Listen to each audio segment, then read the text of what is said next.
so Deadpool 2 is out. I hope all of you have seen it. This is my spoilers review. I've got my spoilers free review on the channel already if you have not seen it. So now get your chimichangas, get a bucket of popcorn if you want. Let's talk spoilers for Deadpool 2. Straight away, right off the bat, I knew Vanessa was going to die. As soon as we see that first sequence of flashback, which is awesome in an action sense, Deadpool killing all these guys around the world, then going to that one guy who gets into the panic room, he locks himself, Deadpool just leaves him, then they're talking about kids, they're having a very romantic night, they're having a perfect evening, which is never good for a hero in a story, then the guy comes, kills Vanessa. Fucking knew that was going to happen. No question about it. And I was sad. I love the relationship between these two. In fact, her dying made me realize how much I care about them too.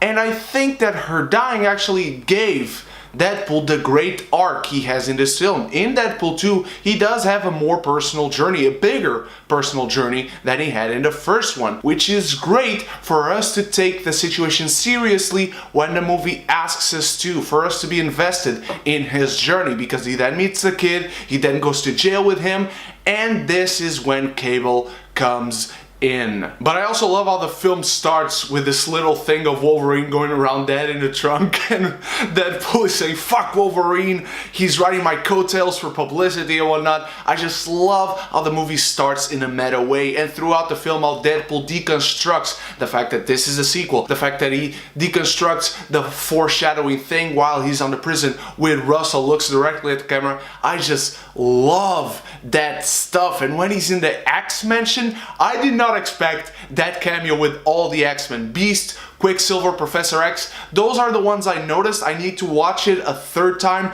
to see all the other ones. I guess Cyclops and Jean were there as well, but I just love that cameo on how Deadpool clearly could see them, but he does not look at them. That was a great cameo. And something I did not notice in Cable's entrance sequence, which is very Terminator-like, this portal in the middle of nowhere, bringing him here, and he's got this bodysuit on instead of being naked, even though this is rated R. And the rednecks that he assaults and steals a car from, those rednecks are Matt Damon and Alan Tudyk. I did not notice that whatsoever, and I already noticed two big cameos, the X-Men one and one we'll talk about eventually, so I have no idea what the super secret cameo they were talking about while making this movie was. So Cable gets to the prison, and I love how much he kicks the shit out of Deadpool and kicks the shit out of everybody, because Cable is a threat to Deadpool. He's basically a threat to everyone who gets in his way in this film, and Josh Brolin plays that to a T, and the character himself is also written in a very good way in that sense.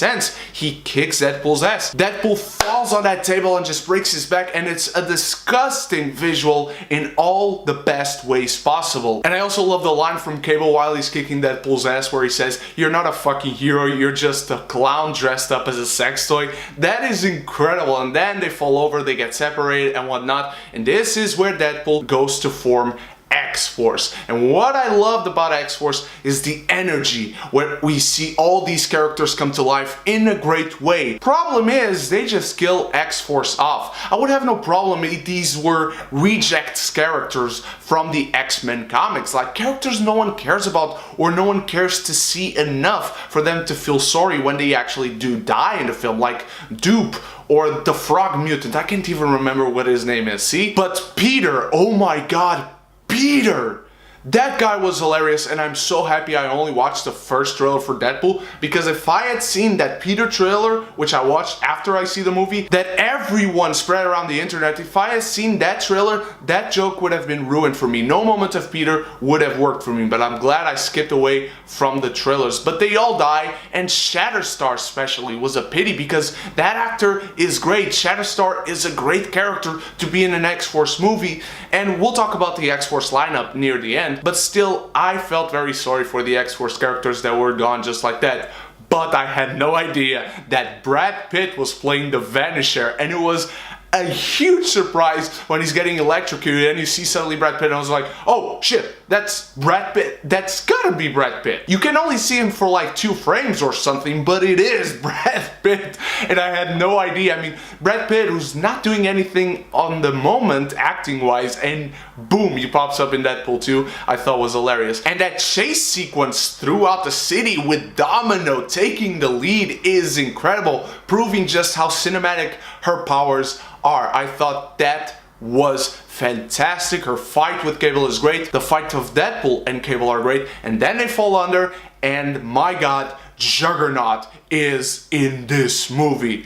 That was fantastic. I love the look of Juggernaut. Felt sorry that we didn't see him in costume, in full costume by the end of the film, but I still love the little details that we had with him having wrapping around his hands and whatnot. I saw the final trailer after I watched the movie, and there's one shot there where we see Colossus punching something and we can see Juggernaut's helmet. I don't know how people didn't spoil it for me on the internet, because if I had seen that trailer, I would have known that Juggernaut was in this movie.